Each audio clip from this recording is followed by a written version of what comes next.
também já estou aqui também com o nosso amigo, editor da rede social Abandono Afetivo, Charles Bica. Pela primeira vez, inclusive, falando numa rádio, né? Professor, advogado. Seja bem-vindo, Charles. Boa noite, Luciano. Boa noite, ouvintes da Rádio Federal.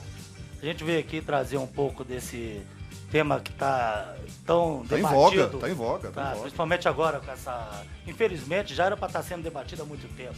Mas agora com o falecimento desse garoto Bernardo lá no Rio Grande do Sul, em Três Passos, parece que a sociedade resolveu acordar com um problema muito sério e resolveu levar o tema a sério. Espero que sim, Luciano. Charles, eu queria conversar um pouquinho com você, irmão, sobre essa questão, sobre essa página que você criou. Você que é advogado, qual foi o objetivo de você criar? Você teve alguma experiência, você cuidou de casa assim? Porque essa fanpage Abandono Afetivo, que está no Facebook, já tem quase 40 mil pessoas curtindo a página, né? Te levou a criar uma página dela. A gente sabe que teve agora repercussão nacional com o caso do menino Bernardo, lá no sul do Brasil, né? Que foi morto aí, né? Supostamente pelos pais, né? Pela madrasta e pelo pai, né? E foi um caso nacional que levantou de novo essa lebre, né? E você já trata há um tempo, né? E agora veio à tona novamente com esse caso do Bernardo. Como é que se deu aí pra criar essa página Abandono Afetivo, tratar desse tema, que é um tema bem complicado, mas muito real? Luciano, essa página, a nossa luta por combater o abandono afetivo, que na verdade o abandono afetivo é nada mais, nada menos que a responsabilidade pelos filhos, do pátrio poder dos pais, né? A nossa luta vem de 2012. Eu sempre fui advogado na área criminal, até um dia que me aparece uma mãe desesperada, doente, com uma garota no meu escritório, uma menina. E o pai dessa menina, uma pessoa muito poderosa, conhecida nacionalmente, o processo está em segredo de justiça, a gente não pode falar quem é, né? E esse pai simplesmente ignorou essa garota a vida inteira, né? E ela tinha vários problemas, ela tem, porque normalmente a criança abandonada pelo pai, as sequelas vão pro resto da vida. Verdade. Daí essa garota chegou no meu escritório e eu falei, o que nós podemos fazer, né? Vamos entrar com ação de indenização nisso aí. Procurei fazer uma pesquisa, a jurisprudência era um tanto quanto conturbada. Inclusive a jurisprudência predominante do Superior Tribunal de Justiça era que não cabia, não era possível se indenizar por abandono de um filho. E nós começamos a pesquisar esse tema. E esse tema, Luciano, eu acho que o problema não é o preconceito. Tá? O preconceito, em geral, dos homens, tá? Com relação à questão do abandono dos filhos. Porque 90% são homens. Infelizmente, eu tenho até vergonha de falar isso, mas 90% temos pais maravilhosos, mas nos casos de abandono de filhos, é muito raro você ter um caso que é a mãe. E fazendo essa pesquisa jurisprudencial, eu não encontrei muita coisa. Achei umas decisões, a primeira decisão foi de 2003, lá de Capão da Canoa, lá do Rio Grande do Sul, condenando o pai a 48 mil, mas depois foram quase todas sendo reformadas pelos tribunais. Então eu fiquei ali pesquisando e trabalhando esse tema, e é um tema que envolve outras disciplinas, psicologia, psiquiatria, para você saber das consequências, né, verdade. Nas crianças. E cheguei à conclusão que é mais do que claro a fundamentação da responsabilidade civil por abandono de filhos. Porque a nossa Constituição, no artigo 229, vou evitar até usar o juridiquês aqui, para ser o mais claro possível aos ouvintes, né, do seu programa. Vou só ler o 229, que é pequenininho, da Constituição. Ele diz que os pais têm dever de assistir, criar, educar os filhos menores. Então, a Constituição, tanto o 229 como o 1634 do Código Civil e o 22 do Estatuto da Criança e do Adolescente é muito claro com relação... E eu gostei... pode ler, continua lendo ele aqui. E os filhos maiores... Esse aí já é uma outra... seria uma outra tese, que já é o abandono afetivo inverso. Que já está começando... Não conheço, inclusive, nenhuma condenação. É por isso que eu ia te provocar agora. Mas é plenamente justificável e fundamentado, porque os filhos maiores têm o dever de ajudar os pais na velhice. Ou na enfermidade. É verdade. Né? Então, assim, é um outro tema que vai despertar. Alguns advogados já estão trazendo essas teses. essa tese para o tribunal, para os tribunais, né? Mas por enquanto o que nós estamos falando aqui do abandono afetivo do pai, ou pode ser da mãe, alguns acham que é só do pai. Não, pode é do ser pai da e da mãe. mãe. Do pai. Mas o que acontece, eu tô tendo essa autoridade, entre aspas, de falar que 90% é dos pais, pela minha experiência diária, 24 horas na página. Eu posso citar a página aqui, Luciano? Claro. Na página www.abandonoafetivooficial, que eu tenho administrado nos últimos 2 anos, aonde 90% das seguidoras, dos comentários, das mensagens são de mães. Mães desesperadas que simplesmente o pai ou arrumou outra mulher ou simplesmente desgostou dos filhos e abandonou. Largou os filhos com as mães. Interessante. É www.abandonoafetivooficial.com.br. Desculpa, Luciano. É www.facebook.com, que é uma página do Facebook. Perdão, não tem o site. É facebook.com/abandono afetivo oficial. Não, a página que já tem quase 40 mil pessoas. É muito interessante o trabalho que vem sendo feito, porque é um debate que... a questão do abandono efetivo no Brasil, ele é um pouco deixado de lado, né? Só quando tem grandes casos, aparecem grandes repercussões, né? É que se volta a debater, por exemplo, quando é o caso do menino Bernardo, que é um menino que foi rejeitado depois da morte da mãe, inclusive morrendo de morte. A polícia, inclusive, quer reabrir o caso da mãe do garoto, porque, né, há indícios ou suspeitas de que o pai também teria cometido. A gente, né, não vamos aqui fazer esse juízo de valor afirmando, mas tem muitas suspeitas aí envolvendo esse caso aí. E a morte do garoto Bernardo veio com toda força, né, para falar sobre esse tema, que é um tema, né, que é muito real e não é tão raro, né? É muito pelo contrário, né, professor? Luciano, eu não tenho nenhuma, como que eu diria, autoridade para falar do caso Bernardo, até porque não conheço os autos, de nós, né? Não conheço os autos, mas o que eu conheço do caso Bernardo é através de comentários e matérias de jornais e revistas que eu tenho, e internet que eu tenho lido todos os dias. Tá? Então, assim, já chorei por causa do Bernardo várias vezes. Foi muito covarde, né, cara? Não só pela morte em si, mas pela a situação de abandono que o menino viveu, ele já vinha vivendo. Tristeza, né? Sendo coagido pelo pai, né? Ignorado pelo pai, coagido pela madrasta. O garoto vinha sofrendo uma pressão psicológica muito pesada nos últimos anos, né? Antes dele falecer. Você tem ideia, Luciano? Nessa audiência que ele teve, acredite, ele foi sozinho ao fórum. Eu nunca tinha ouvido falar e nunca ouvi falar nisso. Uma criança sozinha ia ao fórum, bater lá na porta e falar: eu queria fazer uma denúncia. Aí teve uma denúncia dele no Conselho Tutelar, no Ministério Público, e teve uma audiência com o juiz. O que ele pediu nessa audiência, pelo que eu li todas as matérias, ele queria apenas poder brincar com a irmã e uma chave de casa. Uma chave de casa porque ele queria voltar para casa. O pai dele tinha plantão, viajava, ia para cidades vizinhas. E quando o pai dele fazia isso, a madraça não deixava ele entrar em casa. Então ele ia dormir na casa de terceiros, ou na rua, né? Ou em qualquer lugar. Então a situação de abandono, a situação já vinha de muito tempo e toda a cidade sabia. Você imagina o tanto que essa criança sofreu, Cássio?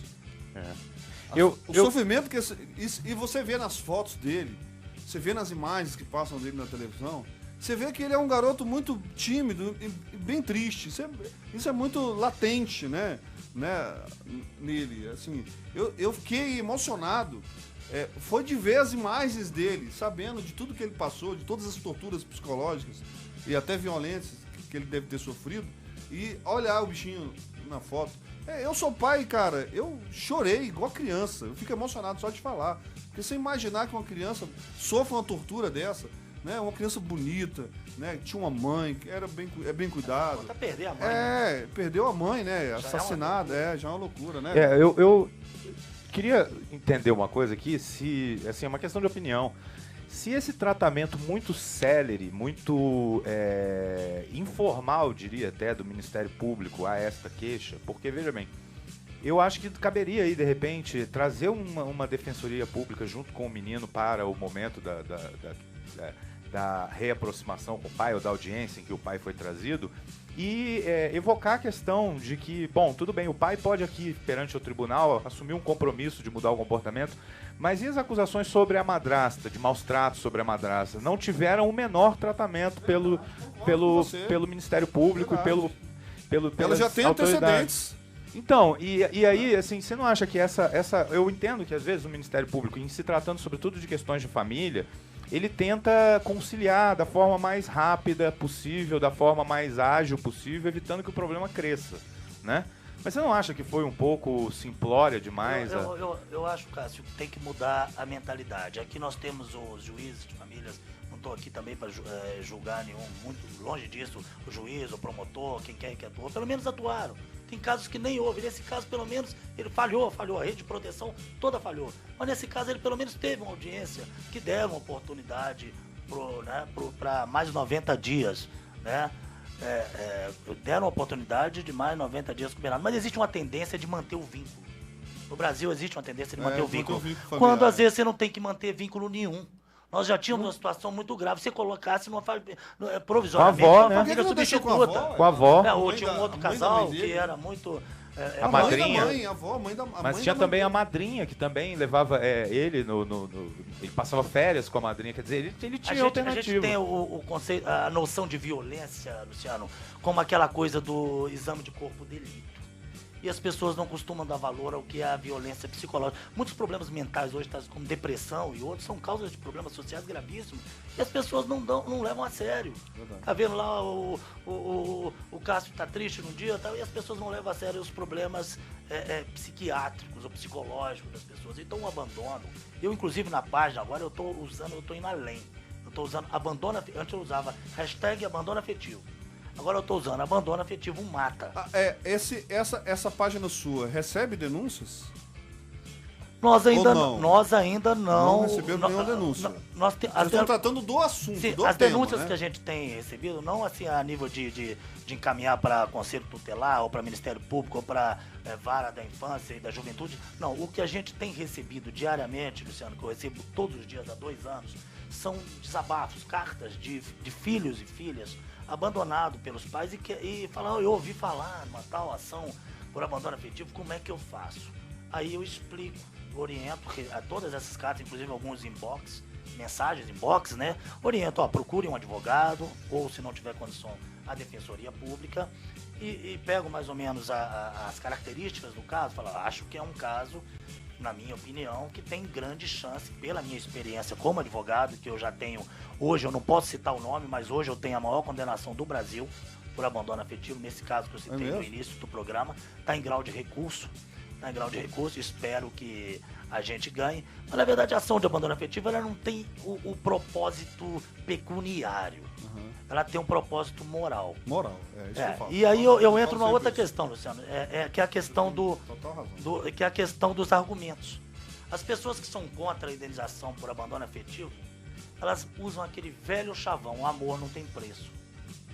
O amor não tem preço. Mas o que está aqui se colocando não é preço no amor. Aqui nós estamos falando de um ato ilícito, que é a infração ao dever legal de cuidar, não é de amar. E esse tripé legislacional que dá amparo, que fundamenta o abandono afetivo, eu já citei aqui mais no início do programa, é o artigo 229 da Constituição, 1634 do Código Civil e 22 do Estatuto da Criança e do Adolescente, sem contar o artigo 1º da Constituição Federal, que é o inciso 3, que é o princípio da dignidade da pessoa humana. Exatamente. Precisamos de alguma coisa além do princípio da dignidade da pessoa humana. É só cumprir a lei, irmão. Ou a Convenção dos Direitos da Criança Internacional. Então, assim, nós temos toda uma legislação que diz que a infração a essa norma é ato ilícito. Legal. São 9h08 e a gente está falando aqui com o professor Charles Bica, advogado, que é o coordenador que é o editor da rede social Abandono Afetivo, faz um baita de um sucesso na internet, tem quase 40 mil seguidores, e falando um tema importante, né, aqui sobre essa questão, esse tema que ele fica pulando na pauta da imprensa, né, e da sociedade, de tempos em tempos, quando acontecem grandes barbáries aí, a gente volta a debater essa questão do abandono afetivo e são milhares de crianças que sofrem com esse problema no Brasil e é grave. E o Brasil, eu fiquei sabendo, é um dos campeões em abandono afetivo. Né? Quando se fala nesses países que estão aí querendo ser de primeiro mundo, né? O Brasil tem números aí muito preocupantes. Charles, dá todas as dicas aí, irmão. Fanpage. Tem site não? Você tem que criar um site disso, cara. Falar desse abandono afetivo. Nós vamos fazer o site, Luciano. Finalizando então essa questão do abandono afetivo, o recado que eu gostaria de deixar, porque tem muita discussão sobre isso, é que o atual entendimento do Superior Tribunal de Justiça é que é possível sim, tal como qualquer outro ato ilícito, é possível a reparação por abandono de filhos. Abandono afetivo é ato ilícito e a modalidade escolhida pelo direito, pelo nosso ordenamento jurídico, é a indenização. Não tem nada de errado nisso. Até prisão, né? Dependendo do caso, né? Existem alguns projetos de lei, existe o PLS 700 do Marcelo Crivella, mas tem um ano que está para ser colocado em pauta, que caracteriza o abandono afetivo como ato ilícito. Existe uma resistência muito grande na votação desse projeto, mas nosso ordenamento jurídico já dá amparo. Ué, abandono afetivo às vezes vem por trás violência, agressão psicológica, comprovada, com prova, mas é crime. Vem morte, inclusive claro, tá aí o caso do Luciano, Bernardo. Estamos aí, até queria aproveitar aqui já essa oportunidade, que eu toquei aqui no caso do Bernardo, sem sequer autorização de alguém, da família, o que quer que seja, mas o que eu queria aqui nesse programa é fazer uma homenagem a ele, dizer para onde quer que esteja o Bernardo, que a morte dele não foi em vão, tá? Que o tema está vindo à tona. Na minha página, as pessoas estão acordando com um dos mais graves problemas sociais que nós temos hoje, com certeza, que é o abandono de filhos. Então o Bernardo está colaborando, a tragédia que ocorreu, o absurdo que ocorreu decorrente do abandono desse garoto, está colaborando para salvar a vida, provavelmente, de milhares de crianças e das próximas gerações. Com certeza, não tenha dúvida. Então siga aí no Facebook, você está aí nos ouvindo. Abandono Afetivo, uma página com 40 mil seguidores. Abandono Afetivo, a gente colocou Facebook Abandono Afetivo Oficial, que já tinha um abandono afetivo, mas não estava nem funcionando. Abandono Afetivo Oficial. www.facebook.com/abandono. Já está com quase 40 mil seguidores. Nós ali, oficial. Qualquer dúvida sobre o tema, nós estamos ali respondendo todas as mensagens, Luciano. Você acabou de ouvir Papo Firme na Rádio Federal.